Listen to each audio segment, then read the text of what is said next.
सफलता का चेहरा कैसा होता है हम आपको दिखाते हैं। अभी हमारे साथ ये 4 लोग जो हैं, इनके चेहरे देखिए, इनके चेहरों पर खुशी को देखिए और महसूस कीजिए कि सक्सेस जो होती है उसकी अपनी छवि क्या होती है। और ये चारों वैसे लोग हैं जो कि केवल 24 घंटे पहले जो नतीजे आए हैं उसमें सक्सेसफुल हुए हैं। भारत के सबसे बड़े एग्जामिनेशन आईएएस का एग्ज़ाम पास किया है। वैसे टेक्निकली यूपीएससी, सिविल सर्विसेज, लेकिन अमूमन यही कहते हैं आईएएस पास कर गया हमारा लड़का। तो आपका सबसे पहले नाम जानना चाहेंगे? मेरा नाम आतिफ वकार है। आतिफ, आप? प्रेरणा। प्रेरणा, आप? नाजिया। नाजिया, और आप? सुरेश। और ये जानना ज़रूरी है कि ये लोग हैं कहाँ से, क्योंकि हम इस वक्त हैं जामिया मिलिया इस्लामिया यूनिवर्सिटी दिल्ली में। और देश में जितने भी लोग इस कार्यक्रम को देखेंगे इस बात को बहुत फ़ख्र से महसूस करेंगे कि इस जगह से, आरसीए से 51 बच्चे पास हुए हैं। बच्चे क्या कहें, अब तो वो कलेक्टर और पुलिस कप्तान होंगे अपने जगहों के, लेकिन एस्पिरेंट के तौर पर ये सब के सब यहाँ पढ़े और ये अपने आप में कीर्तिमान है जो कि जामिया मिलिया इस्लामिया के आरसीए ने इस बार अचीव किया है। 51 पीपल फ्रॉम वन प्लेस। तो आतिफ, सबसे पहले आपसे शुरुआत हम करेंगे। नहीं, आपको प्रेरणा, आपको जल्दी है ना, आपको कहीं जाना है। So Prerna, tell us about your journey. आप किस तरह से आपने सोचा कि बचपन में सब लोग कुछ न कुछ डॉक्टर, इंजीनियर, आपने सोचा कि यूपीएससी देना है, क्यों? आई थिंक इट स्टार्टेड में, मतलब मेरे फादर ने मुझे बचपन में कोई बताया था कि एक डीएम की पावर क्या होती है, अगर वो कुछ अच्छा करना चाहे तो वो क्या कर सकता है। तो कहीं ना कहीं बैक ऑफ द माइंड वो था।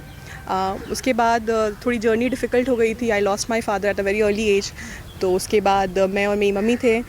फिर मेरा एक इंक्लिनेशन हमेशा से रहा था सोशल सेक्टर में, तो मैंने सोशोलॉजी पढ़ा, सोशल वर्क पढ़ा, जॉब भी किया। फिर वो जॉब छोड़ी, फिर कहीं पे था कि ये एक एग्ज़ाम है जहाँ मुझे एक बार ट्राई तो करना चाहिए। तो वो जॉब छोड़ने के बाद मैंने ये यहाँ 2020 में स्टार्ट कर दिया था अपना प्रिपरेशन, और ये मेरा 4th अटैम्प्ट था। तो यहाँ तो आरसीए में एडमिशन के लिए भी परीक्षा होती है, ऑल इंडिया लेवल पे एग्ज़ाम होता है, उसको जब आप पास करते हैं तभी आप यहाँ आते हैं। तो यहाँ आरसीए का जो वातावरण था, कैसे आपने चुना कि ये जगह मेरे लिए मुफीद होगी, यही बेहतर होगा हमारे लिए, यहाँ आएँ, और यहाँ आकर के क्या खासियत मिली आपको? देखिए, इससे पहले मैं घर पे रह के पढ़ाई कर रही थी, तो एक कमी मुझे महसूस हो रही थी कि यानी कि आप रांची से हैं? रांची में पढ़ाई कर रही थी और मैं खुद से ही कर रही थी पढ़ाई। तो कहीं ना कहीं कुछ कमी लग रही थी क्योंकि प्रीवियस अटैम्प्ट में मैं क्वालिफाई नहीं कर पाई थी।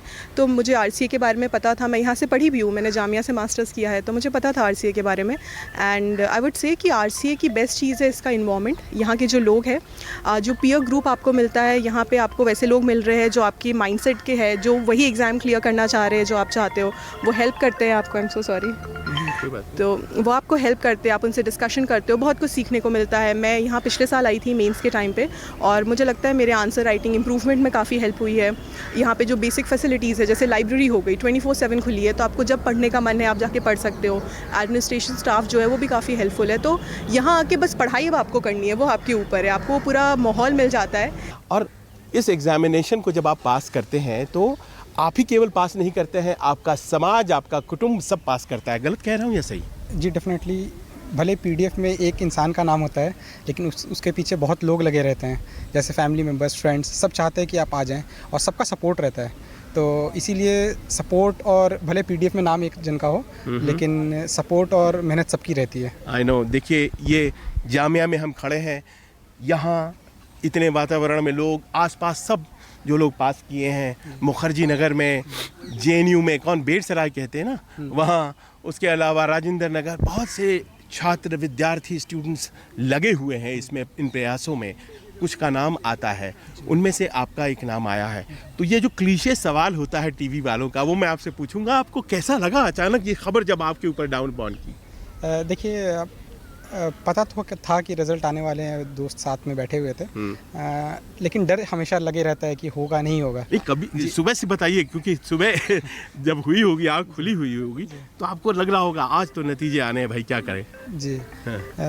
ये तो पता था कि रिज़ल्ट आने वाला है, तो बहुत एंग्जाइटी तो बिल्कुल थी। मैं बार बार ऑनलाइन आकर के चेक कर रहा था, तो फिर मैं, एक फ्रेंड ने कहा कि तुम ज़्यादा परेशान मत हो, एक काम करता हूँ, मैं देख लूँगा और मैं तुम्हें बता दूँगा।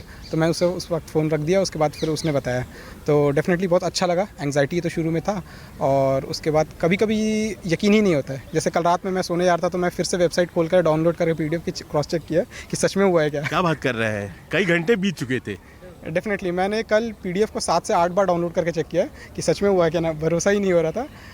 लेकिन हाँ ये पता था कि हो गया है, लेकिन जब सैचुरेट हो रहा है, जब पूरा प्रोसेस सैचुरेट होने के बाद क्योंकि काफ़ी लंबा जर्नी होता है तो यकीन करना थोड़ा मुश्किल होता है। तो मैंने 4, 5, 6 बार क्रॉस चेक किया, आपने अभी भी यकीन नहीं हो रहा है। आपको देख करके लगता नहीं है कि आप IAS का एग्जामिनेशन पास किए हैं? आप किसी को कह दें कि अभी तो मैं बस कॉलेज गई हूँ तो वो बहुत आसानी से मान लेगा, और मुझे लगता है बाकी लोग। क्या नाम है आपका? सर मेरा नाम नाजिया है और मैंने पास किया है और ये मेरा 4th अटेम्प्ट था। 4th अटेम्प्ट आपका था? क्या बात है। 4th अटेम्प्ट में नाजिया ने UPSC पास किया। रैंक आपका क्या आया? मेरी रैंक 670 है। और ये बताइए कि यहाँ जामिया में इस बार बहुत से लड़के लड़कियाँ बहुत तैयारी कर रहे थे और गजब का नतीजा। तो ये मोटिवेशन यहाँ क्या था इस ज़मीन में? हम लोग अभी तक DU और JNU इन 2 यूनिवर्सिटीज़ के बारे में ज़्यादा जानते थे, मुखर्जी नगर जाना करते थे, लेकिन जामिया ने तो कमाल कर दिया। सर जामिया में आपका एक फ्रेंड ग्रुप बन जाता है, क्योंकि यहाँ पे ऐसे भी लोग होते हैं जो ऑलरेडी सेलेक्टेड होते हैं और ऐसे भी लोग होते हैं जो 3-4 बार फेल कर चुके होते हैं। तो आप दोनों लोगों से सीख सकते हैं कि उन्होंने अगर सिलेक्शन लिया है तो उन्होंने कैसे लिया है, उन्होंने कैसे इम्प्रूवमेंट की है। एंड जो ग्रुप डिस्कशंस होते हैं वो बहुत ही फ्रूटफुल होता है वो तैयारी के दौरान आपको। जी। अच्छा, अब देखिए आप मुस्लिम समाज से आती हैं और बहुत ही कहा जाता है कि पढ़ाई को लेकर के एक बहुत से बच्चे नहीं पढ़ पाते हैं, चाहे उसकी वजह अभाव हो, कुछ भी हो, पर आपने ये हिम्मत दिखाई। जाहिर है कि परिवार में भी लोग चाहते होंगे कि आप इतना दूर जाएं, या फिर ये आपकी ज़िद थी? ये मेरे पेरेंट्स का सपोर्ट के थ्रू हो पाया है, बिकॉज़ मैं जहाँ से हूँ गिरिडीह झारखंड, वहाँ पे हायर एजुकेशन का बहुत ज़्यादा अच्छा स्कोप नहीं होता है। बट मेरे पेरेंट्स ने मुझे हमेशा बताया कि जो डिस्ट्रिक्ट में ऑफिसर्स है वो कैसा काम कर रहे हैं, and they always had a faith in me कि उनकी बेटी भी कुछ कर सकती है। तो सब्सिक्वेंट मतलब स्कूल के दौरान ही खूब टॉप ऑफ कर रही थी आप हैं? I was like above average student. अच्छा। हाँ, तो ये मेरे पेरेंट्स का, स्पेशली मेरे फादर का फेथ था कि मैं कर सकती हूँ। तो फेलियर्स के बाद भी उन्होंने सपोर्ट किया अपने गर्ल चाइल्ड को, क्योंकि समाज से और भी बहुत सारा प्रेशर आता है, बट मेरे फादर ने वो प्रेशर अपने तक रखा, मुझ तक पहुँचने नहीं दिया। और मुझे लाइक कि तुम जाओ, टेक योर विंग्स, डू, तुम्हारा जो ड्रीम है उसको अकम्प्लिश करो। अब अपने तीसरे साथी के पास आते हैं। मैंने सुना आपकी कहानी कि आप फ़ोन करना चाह रहे हैं घर और अपनी खुशी का इजहार कर रहे हैं, बताना चाह रहे हैं, और घर में कोई फ़ोन ही नहीं उठा रहा है। हाँ, मैं चाहता था सबसे पहले मैं अपनी माँ को ये न्यूज़ बताऊँ कि सिलेक्शन हो गया है, बट क्योंकि मेरी मम्मी सो रही थी तो माँ फ़ोन नहीं उठा रही थी। 5 कॉल करने के बाद भी जब कॉल नहीं उठाया तो मैंने अपने दूसरी तरह की चिंता होने लग गई होगी थोड़ी सी। तो फिर मैंने नेबर को कॉल किया, उन्होंने बोला कि मम्मी को बताइए कि सूरज कॉल कर रहा है, थोड़ा उठा लें।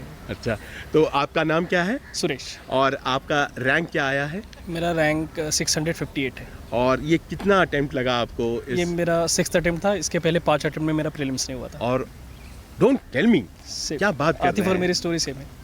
ये तो गजब की स्टोरी है, मतलब इससे ज़्यादा सक्सेस स्वीट और किसी को क्यों? आप क्या कहेंगे? जी, प्रीलिम्स मेरा भी 2 बार फेल हुआ है, तो आई कैन अंडरस्टैंड कि काफ़ी दिक्कतें होती हैं। I know. अच्छा, ये समझना ज़रूरी है, और ये जब बोलेंगे आप तो बहुत लोगों को ये बात पहुँचेगी। प्रीलिम्स क्या, ख़ास तौर पर अब मैं देख रहा हूँ आप लोग आर्ट स्ट्रीम से हैं ज़्यादातर, तो प्रीलिम्स क्या कुछ नेचर ऐसा है जिसमें आर्ट्स के स्टूडेंट्स जो होते हैं उनको थोड़ी दिक्कत होती है? नहीं, UPSC का अगर आप पेपर देखें तो काफ़ी बैलेंस्ड होता है, तो ऐसा कोई बहुत एडवांटेज नहीं ले सकता। जैसे अगर मैं बताऊं कि प्रीलिम्स का पेपर है, उसमें साइंस एंड टेक भी आ रहा है, एनवायरनमेंट भी आ रहा है, इकोनॉमी भी आ रहा है और पॉलिटी भी आ रहा है। तो हो सकता है किसी का बैकग्राउंड आर्ट्स में इकोनॉमिक्स अच्छा हो, लेकिन वो साइंस एंड टेक के सवाल सही से नहीं कर पा रहा हो, और लेट अस अज्यूम कि ह्यूमैनिटीज़ बैकग्राउंड वाले को GS का पेपर प्रीलिम्स का सही जा रहा हो, लेकिन CSAT में तो मैथ्स है, फिर आप बोलेंगे कि वो इंजीनियर को बेनिफिट कराए। तो आप दोनों पेपर का नेचर जब देखेंगे तो you will find there is a harmonious balance which UPSC has found. एक स्केलिंग कर दिया गया है कि कोई ओवर पावर नहीं कर सकता, बट हाँ एफर्ट सबको करना पड़ेगा। कोई ये नहीं बोल सकता जस्ट बिकॉज मैं आर्ट या ह्यूमैनिटीज़ बैकग्राउंड से हो तो मेरा GS हो जाएगा, और कोई ये भी नहीं बोल सकता मैं IIT से हूँ तो मेरा CSAT हो जाएगा। हमारी तरफ से बहुत बहुत शुभकामनाएं, आप अच्छा करें, और अगर आपके आने वाले दिनों में अटेम्प्ट हैं तो उसके लिए भी हमारी best wishes. Thank you so much. Cameraman Rafiq के साथ संजीव त्रिवेदी, News 24।